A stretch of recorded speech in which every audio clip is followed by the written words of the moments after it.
چه دیدم کنم که توی یه فروشگاه استفاده بکنن؟ حساب از شما گرفتن که توی فروشگاه استفاده بکنن؟ الان مشکل وجود اومده. یه مبلغی از حساب من از طریق درگاه شما وارد حساب شما شده. خب من این پولو بک میخوام. الان پول چی متوجه شدم؟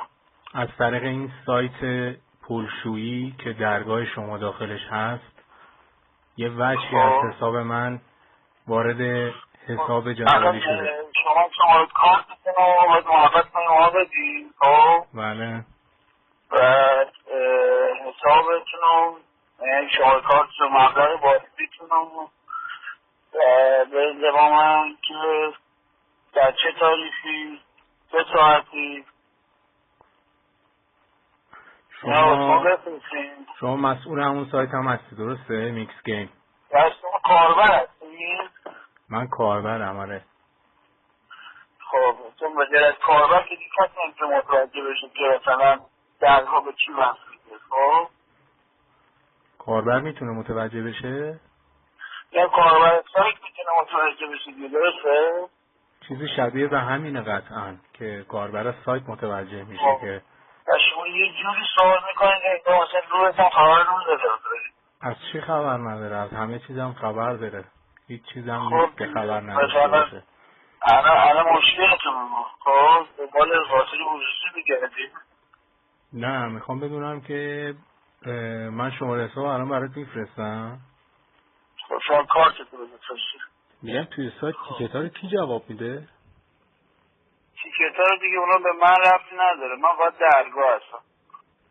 آها، شما فقط میدونی که اصلا به اون وقتی که موارد قضایی پیش میاد اصلا ربطی به مدیر اون سایت نداره. هیچ تهدیدی مدیر اون سایت رو تهدید نمیکنه. من چند سال کارم کار من نمی‌کنم یاد بدید. خب مشکل داره با مشکل حل کنم.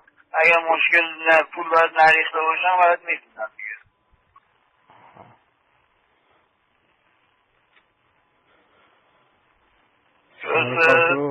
شماره کارت رو یادداشت میکنی؟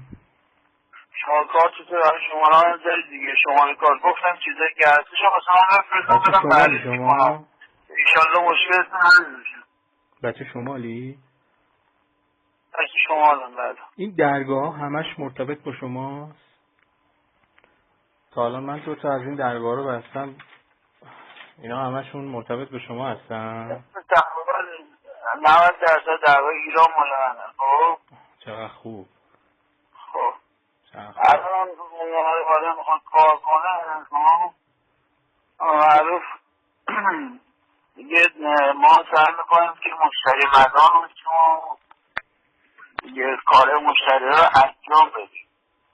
رایانان هم خیلی راحت هم موارد صحبت میکنی از این آقا یه جوری صحبت نکن که مثلا همین الان توی ناجا نشستی. خب نه عزیزم، یه صحبت کن که 2 تا دوست ما داره ما هم صحبت میکنم چون من امثال شما خب یه صحبت نباشه روز 2000 تا دارم زنگ میزنم. خب نه من به تحقیق کاری میزنم. خب نه با نمیدونم با چیز دیگه بالاتر از اون زبونه یعنی اصلا کلا قید ایران هم زدی؟ آره کلا قید زندگی تو ایران هم زدی؟ آره قید زندگی تو ایران نه اینقدر سیم آخری الان بابت زندگی تو ایران هم با دوشون توضیح بدم.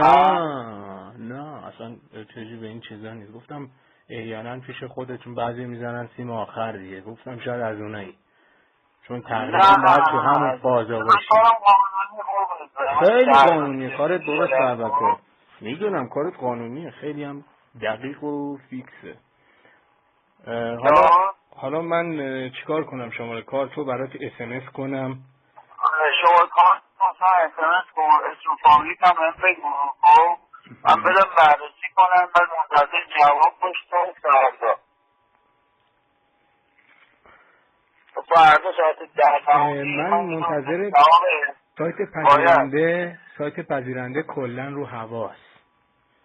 سایت پذیرنده کار یه سایت پولشویی کاملا روی هواست. باش، من بیشتر از این نمیتونم کمکت کنم. خب شما کارت دوستش بفرستی، دست نده کنم. شماره کارتو برات میفرستم. باش.